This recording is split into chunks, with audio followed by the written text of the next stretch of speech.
শোভন, আমি এই মুহূর্তে দাঁড়িয়ে আছি সিলেট নগরীর ১৩ নম্বর ওয়ার্ডে।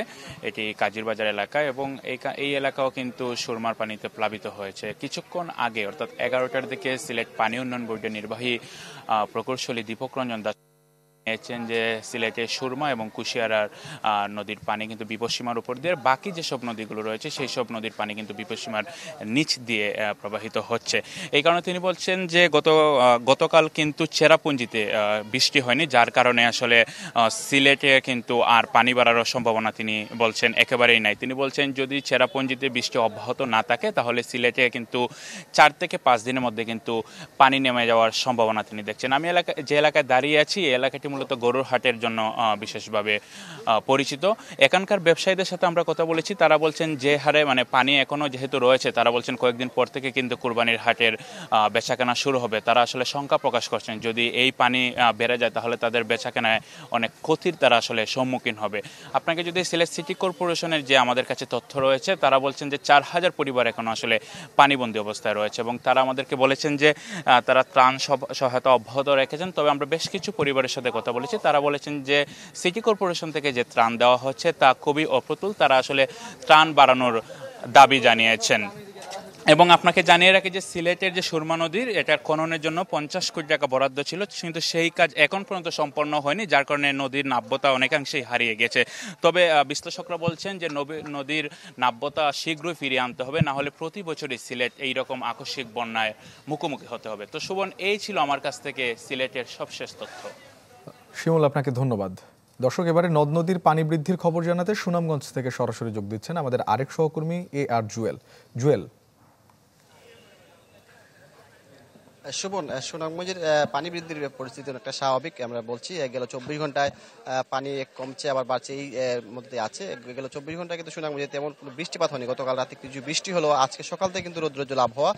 তারপরেও কিন্তু পানি গতকাল থেকে আজকে কিন্তু বেশ কিছু পানি বেড়েছে। সুরমা নদীর পানি এখনও বিপদসীমার ৪৪ সেন্টিমিটার নিচ দিয়ে প্রবাহিত হচ্ছে এবং সুনামগঞ্জের ছাতক উপজেলায় সেই উপজেলার কয়েকটি পয়েন্ট দিয়ে পানি এখনও বিপদসীমার উপরে আছে এবং গ্রামাঞ্চলের যে কিছু নিম্নাঞ্চলের যে কিছু সড়ক আছে সেগুলো প্লাবিত হয়েছে।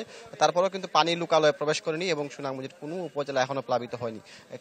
মেঘালয়ের চেরাপুঞ্জিতে বৃষ্টিপাত স্বাভাবিক আছে এবং পাহাড় ডলটাও আসলে কিছুটা কম, যার কারণে কিন্তু নদ নদীর পানি ধীরগতিতেই বাড়ছে। গত ২৪ ঘন্টায় পানি বাড়লেও কিন্তু ওইভাবে অস্বাভাবিকভাবে পানি বাড়েনি। পানি উন্নয়ন বোর্ড বলছে যদি এই আবহাওয়া অব্যাহত থাকে এবং চেরাপুঞ্জি মেঘালয়ে যদি বৃষ্টিপাত না হয় এবং সুনামগঞ্জের যে আবহাওয়া আছে সেটা যদি অব্যাহত থাকে তাহলে আসলে বড় ধরনের কোনো শঙ্কা নেই এবং বন্যারও তারা আশা করছেন না। তারা বলছেন আগামী ২-১ দিনের মধ্যে হয়তো পানি কমতে শুরু করবে যদি না চেরাপুঞ্জিতে বৃষ্টিপাত হয়। এখন পর্যন্ত সুনামগঞ্জের সুরমা নদীর পানি বিপদসীমার অনেক নিচে আছে এবং কোনো উপজেলা প্লাবিত হয়নি। তারপরও প্রশাসন থেকে বন্যা মোকাবেলার সব ধরনের প্রস্তুতি নিয়ে রাখা হচ্ছে। তারা বলছেন যদি চেরাপুঞ্জিতে বৃষ্টিপাত হয় এবং পাহাড় ঢল বৃদ্ধি পায় তাহলে হয়তো নদ নদীর পানি বাড়বে এবং সেই পানি হাওরে প্রবেশ করে আসলে সেই পানি বিপদসীমা চালাতে পারে। সব ধরনের প্রস্তুতি কিন্তু তারা নিয়ে রেখেছেন। তবে এখন পর্যন্ত বন্যা পরিস্থিতি স্বাভাবিক আছে।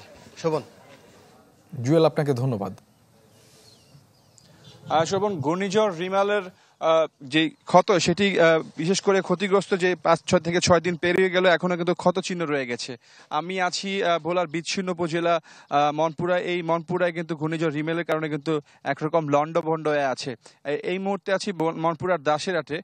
মফিজুল ইসলামের বাসা, তার বাসাটা হচ্ছে নদীর একদম কিনারে। এই ঘূর্ণিঝড়ের দিন তার বাড়ির পুরো লন্ডভন্ড হয়ে গেছে। শুধু মফিজুল ইসলাম নয়, এই মনপুরার হাজারো পরিবারের ঘর দুয়ার কিন্তু বিধ্বস্ত হয়েছে।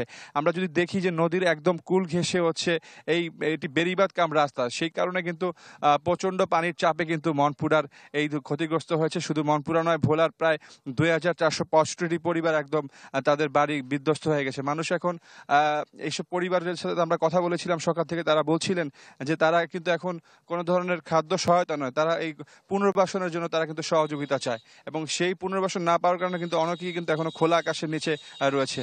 আমরা একটু কথা বলবো মফিজুল ইসলামের সাথে। আপনি এইখানে কি অবস্থা এখন, আপনাদের কি দাবি করছেন? আমরা দাবি করছি তারপর ঘূর্ণিঝড়ে আমাদের ঘর বাড়ি বিচ্ছিন্ন হয়ে গেছে, তারপর গত হলো ঘর দুয়ার বাসা লিগেছে। এখন আমরা তারপর খোলা আকাশের নিচে আছি, তারপর গত হলো আমরা থাকতে খুব কষ্ট হয়। সরকারিভাবে আমরা কোনো ব্যবস্থা পাই না, কেউ আমার কোনো অনুদান দেয় না। আমরা সরকারিভাবে ব্যবস্থার জন্য তারপরে আমরা অপেক্ষায় আছি। ধন্যবাদ। আপনি শুনছিলেন যে একজন ক্ষতিগ্রস্তের কথা তিনি বলছিলেন যে এখানে যারা বলছেন, এবং ভোলা মনপুরা কিন্তু প্রায় 3 কিলোমিটার মতো বেড়িবাঁধ ক্ষতি হয়েছে। এই বেড়িবাঁধ এবং নিচু থাকার কারণে কিন্তু প্রতিনিয়ত জোয়ারের পানি ঢুকে এখানে কৃষি জমি ক্ষতিগ্রস্ত হচ্ছে। ভোলায় প্রায় 256 কিলোমিটারের মতো রাস্তাঘাট ক্ষতি হয়েছে। দ্রুত এগুলো সংস্কার না করা হলে সামনের যে জোয়ার আসছে বা পূর্ণিমা, সেটি কিন্তু আবার প্লাবিত হতে পারে এই মনপুরা। তো ভোলার মনপুরা থেকে এই ছিল আমার কাছে সর্বশেষ। তবু আপনাকে ধন্যবাদ। দর্শক, ভোলার মনপুরা থেকে ঘূর্ণিঝড় রিমাল পরবর্তী পরিস্থিতি জানাচ্ছিলেন সহকর্মী আদিল হোসেন তপু।